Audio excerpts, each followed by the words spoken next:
You do not miss them because they were good to you.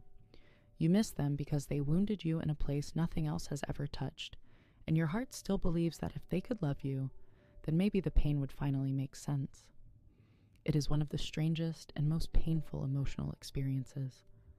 Missing the very person who broke you, longing for someone who drained your light, craving a presence that once made you feel small, and hating yourself for still thinking about someone who gave you every reason to walk away, yet somehow your chest still tightens when you remember their voice, their laugh, their absence. And you sit there at night wondering what kind of person misses someone who treated them like they were disposable, like they were an option, like they were invisible when it mattered most. You think something must be wrong with you. You tell yourself you should be over them by now. You remind yourself of every cruel word, every silent treatment, every time they chose themselves and left you with the mess. And still, your heart aches for them in the quiet. Still, you replay moments that felt real. Still, you wonder if maybe you meant more to them than they ever showed. Still, you imagine a version of them that finally understands you, finally holds you, finally stays. And the worst part is not missing them. The worst part is judging yourself for missing someone who hurt you. But here's the truth no one ever explains properly. You do not miss them because they were kind. You miss them because they opened a wound inside you that you had long before they arrived. They did not create your pain, they merely awakened it. They touched the part of you that was already lonely. They found the place inside you that already felt unlovable. They activated a hunger for connection that had been waiting quietly for years. And when they left, they did not just walk away from your life. They reopened every unanswered question you've ever carried about your worth. You are not grieving the person. You are grieving the hope you wrapped around them. You are grieving the version of you that thought, maybe this time it will be different. Maybe this person will finally choose me. Maybe I will finally be enough. Maybe I can finally rest. And when they didn't, your heart broke in a place deeper than romance. It broke in identity. Because when someone treats you badly and you still get attached, it is not love. It is survival. It is your nervous system clinging to familiarity even when familiarity hurts. It is your inner child mistaking intensity for intimacy. It is your emotional wounds confusing chaos with connection. It is your heart believing that if it can just fix them, earn them, reach them, prove something to them, then maybe it will finally heal. And that is why you miss them. Not because they were right for you, but because they fit perfectly into the shape of your pain. Think about it honestly.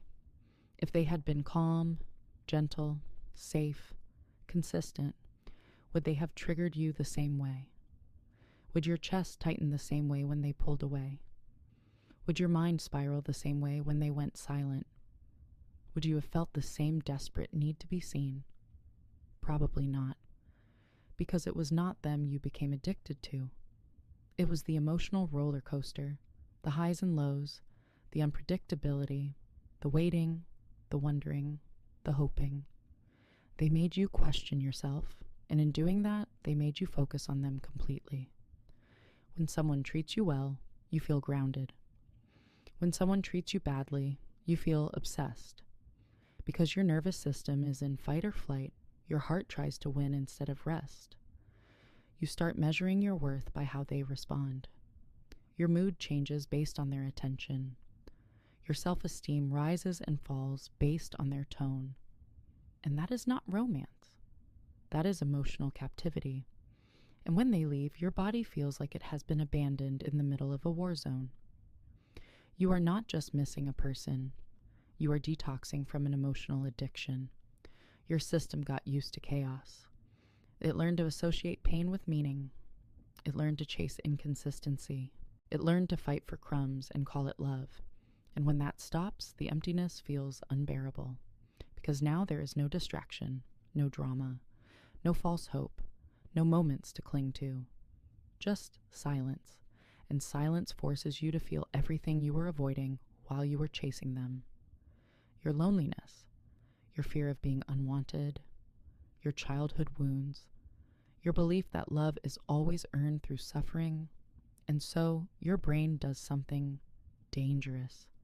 It rewrites history. It edits out the harm. It zooms in on the few moments they were kind, the one time they opened up, the one time they stayed, the one time they almost loved you the way you needed, and suddenly your heart starts telling you that maybe it was not so bad.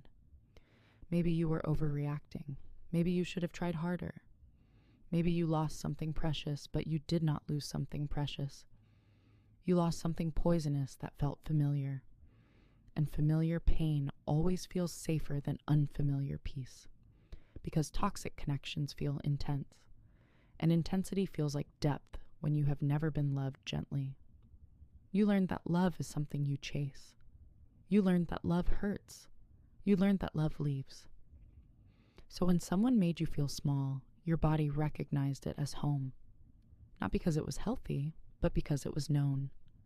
Because you have been emotionally surviving your entire life, and survival feels normal now. Peace feels empty. Safety feels boring. Consistency feels suspicious. So when someone offers you warmth without chaos, your body does not trust it. But when someone gives you affection and withdraws it, your heart panics. And panic feels like passion, and you mistake panic for love. And now you miss the person who treated you the worst, not because they were extraordinary, but because they triggered everything in you that had never healed. They became the symbol of your wounds, the face of your longing, the mirror of your abandonment. And when they disappeared, they did not just vanish from your life. They took your sense of self with them. Because somewhere along the way, you tied your value to how they saw you. You started seeing yourself through their eyes. And when they left, it felt like you lost your reflection. And so you chased the memory, not to be with them, but to feel like yourself again. But the version of you that existed with them was not love. It was fracture. You were smaller then, quieter, more careful. You dimmed pieces of yourself to be tolerable. You stayed when you should have left. You accepted less than you deserved. You taught yourself how to survive something that was slowly killing you emotionally. And when you miss them, you are not missing love. You are missing the story you built around them, the future you imagined, the person you hoped they would become. The moment you thought they were on the verge of changing, you fell in love with their potential, not their patterns. You fell in love with who they could be, not who they consistently were. And potential is dangerous because it feels limitless. It keeps you attached to someone who never actually shows up. You do not want the version of them that ignored you, the version that hurt you, the version that made you doubt yourself. You want the version you invented in your mind, the one that finally understands you, the one that finally stays, the one that finally chooses you. But that version does not exist, and clinging to it is what keeps you suffering. And here is the hardest truth. Sometimes we miss people not because they were good to us, but because they confirm our deepest fear about ourselves. They made you feel unworthy, and your mind turned that into a challenge, a mission, to become lovable enough to make them stay, to prove that you are worthy of being chosen. And now that the mission is gone, you feel empty, because your purpose was wrapped around being enough for someone who was never capable of loving you properly. And walking away means facing the truth.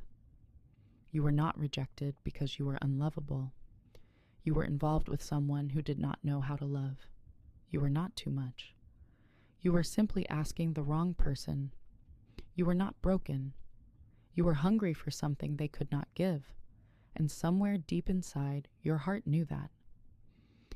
But your fear was louder. The fear of being alone. The fear that this is the best it gets. The fear that if this did not work, nothing will.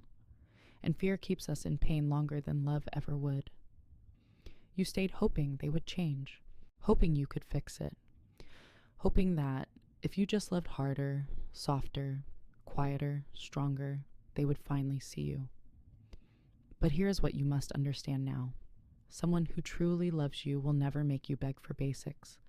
They will not confuse you. They will not disappear and return like a storm. They will not leave you guessing. They will not make you earn affection. They will not treat you like you are replaceable. And if you were not loved correctly, that is not a reflection of your worth. That is a reflection of their limits. Missing them now does not mean you made a mistake. It means you are healing.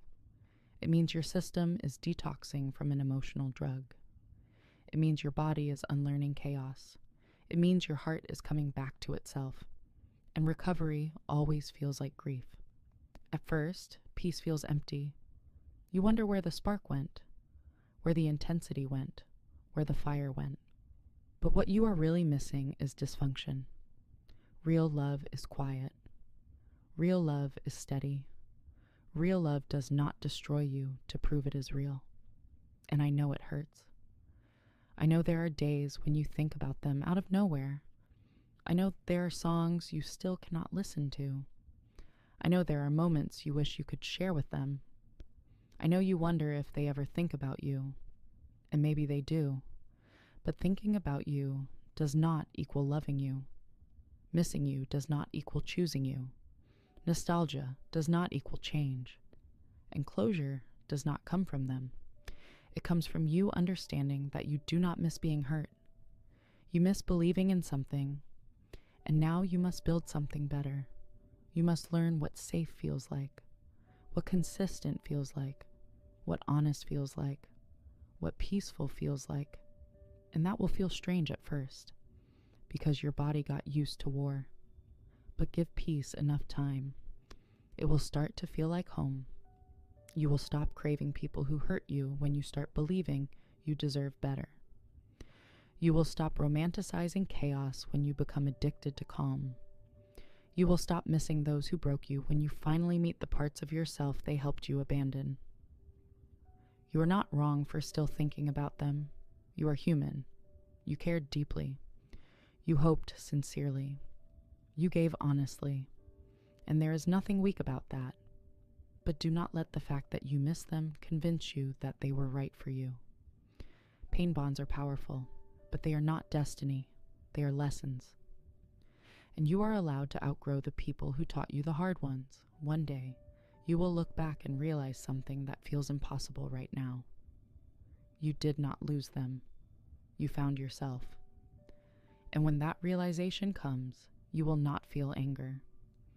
You will feel relief, because your heart will finally be at rest, and you will finally understand that the person you were missing all along was never them. It was the version of you that deserved more. And maybe that version is listening right now, waiting for you to choose them instead. If you and I are anything alike, and you want to keep walking this path with me, then subscribe.